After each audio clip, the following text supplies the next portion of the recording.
right, hey guys, welcome back to my channel. So today we've got a new wig install. This is from Beautyforever hair. I am rocking their 20-inch straight wig. So if you're interested in how I got this look and all about this wig, keep on watching.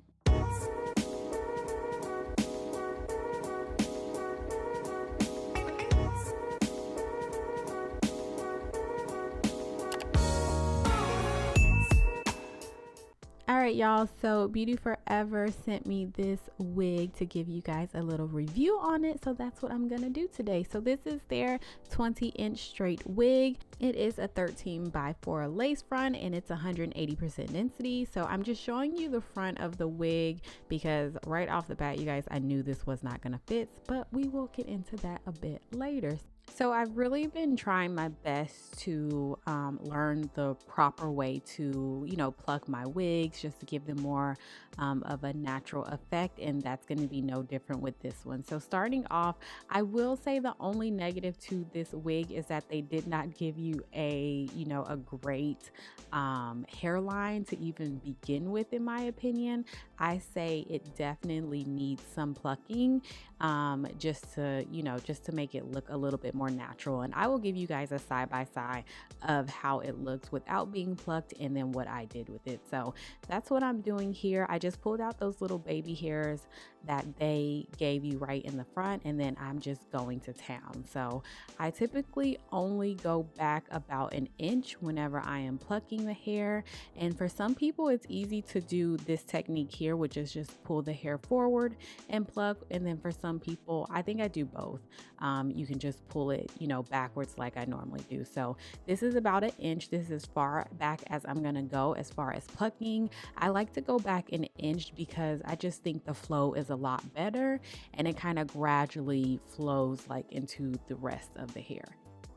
So this is what we're looking like after we plucked it. It's not the best, but I think it looks pretty good so far. So I'm just taking this TIGI, whatever you want to call it, bedhead wax stick that I just got. And actually, I really like this, you guys. I like it just as much as my Care wax stick.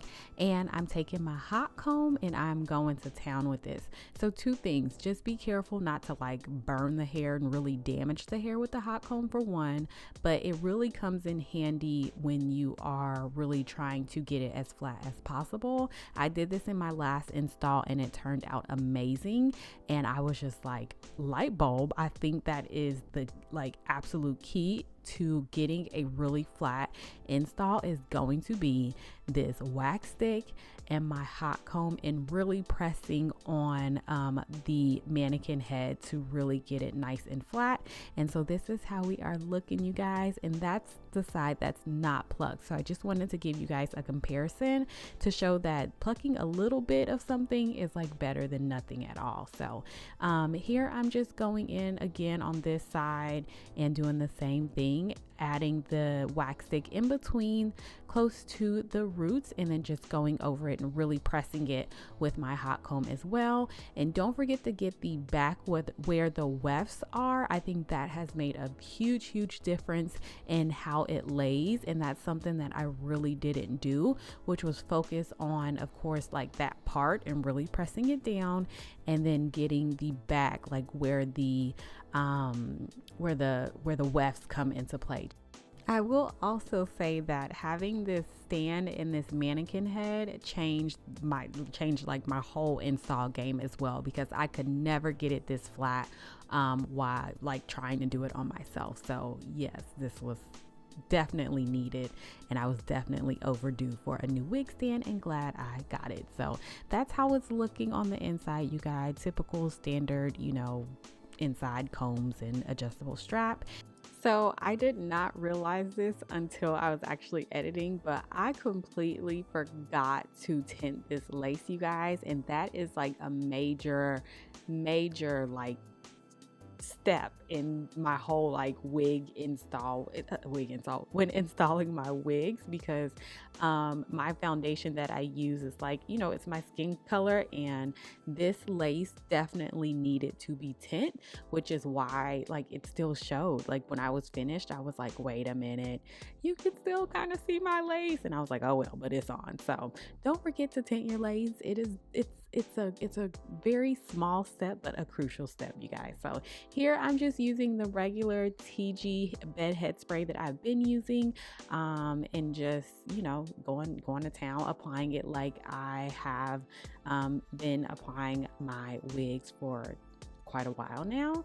And I love this hairspray. I just started using it maybe like 2 weeks ago because it dries so much faster than the Got To Be glue. But the only thing is, you guys, it gives like such horrible residue, and I think that's why I stopped using it like 7 months ago. So if you have any remedies for that, please let me know in the comments. So here, you guys, I'm just showing you the side that did not fit, and I knew it wasn't going to, so it wasn't that big of a deal for me.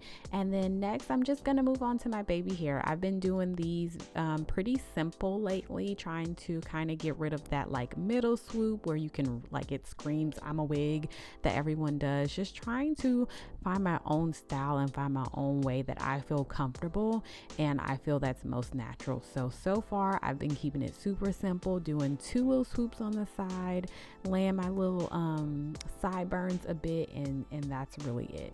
And in the beginning, I was just using like a little cotton pad with a little bit of alcohol to kind of get rid of that white residue from the hairspray.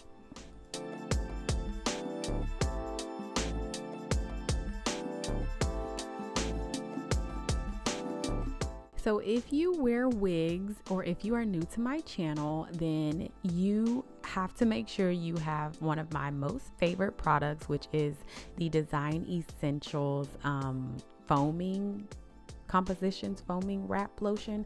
Y'all, it's linked in my Amazon store down below in the description box. You need this in your life. It is literally an essential, a staple, a holy grail product for me, and I am so glad I discovered it. It lays my edges like perfectly. I have no issues with it. I literally talk about it or mention it in every single wig video because I just think it's that important. You know what I mean? It's that important. So so yeah, love it. Love this product and love the way I did my little hairs today. So with that, I'm just gonna wrap them, drink my water, blow dry it down, and this is how it looks after, you know, just a few minutes, actually more than a few minutes, because I got a full face of makeup on, you guys, and changed the outfit, looking pretty cute. So I have a new curling iron. It's this big old chomper right here. This is the 2-inch Hot Tools curling iron. So I didn't want tight curls for this look, that's why I chose this, and then I just wanted to work with, you know, a different Hot Tools. But as far as this hair goes, you guys, I really like the hair. It says it's 180% density, but I'm thinking it was more on like the 150 side. However, the softness of the hair was perfect. Also, no tangles, no shedding, no issues, you guys. The luster was nice. Overall, this was a really nice wig. Very easy wig to have, and a really great everyday wig too. So just kind of keep that in mind if you're looking for one. So the only thing, it did not hold a curl very well, but I contribute a lot of that to my house was just really hot, you guys. I was hot this day. And then the curling iron that I used, it was big, so it wasn't gonna give me super tight curls, which I was fine with because I just wanted like a little tuck back, you know, like very simple look anyway. So that is pretty much it for this video, you guys. If you have any questions, comments, put them down below. Great job, Beautyforever hair, on this wig. I will put all the information down below on this beauty as well. Thank you guys so much for watching, and yeah, I will talk to you in my next video.